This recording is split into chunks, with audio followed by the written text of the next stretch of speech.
చూస్తున్న గోరంట్ల మాధవ్ ను గుంటూరు పోలీసులు కస్టడీలోకి తీసుకున్నారు. 2 రోజుల పాటు గోరంట్ల మాధవ్ ను ప్రశ్నించనున్నారు. చేబ్రోలు కిరణ్ పై దాడికి యత్నించిన కేసులో గోరంట్ల మాధవ్ ను అరెస్ట్ చేశారు. గుంటూరు జీజీహెచ్ లో గోరంట్లకు వైద్య పరీక్షలు నిర్వహించారు.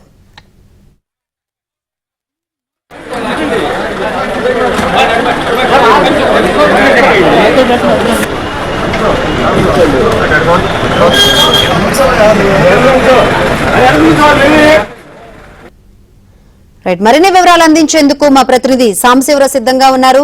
సాంశివరావు, గోరంట్ల మాధవ్ కు వైద్య పరీక్షలు అయిపోయాయా? పోలీసులు కస్టడీలోకి తీసుకున్నారు.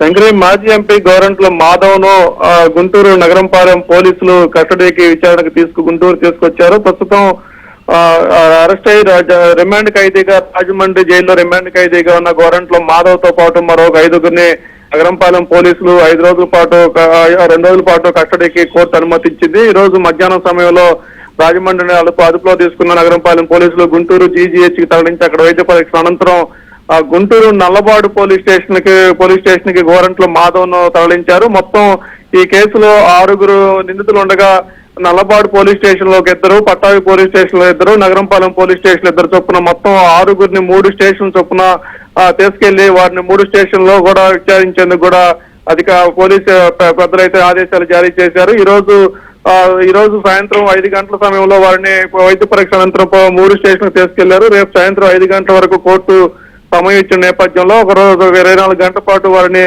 విచారించనున్నారు. చేబ్రోలు కిరణ్ పై దాడి, పోలీసులు వాహనాలు అడ్డగించే విషయంలో కూడా ఎందుకు చేశారు, దీనిపై కుట్ర కోణం ఏమైనా ఉందనే కోణంలో కూడా పోలీసులు అయితే పూర్తి సమాచారం రాబట్టేందుకు కూడా ఈ కస్టడీ విచారణ అయితే తీసుకున్నట్టు తెలుస్తుంది. శంకరి. Right, thank you Sambasivarao.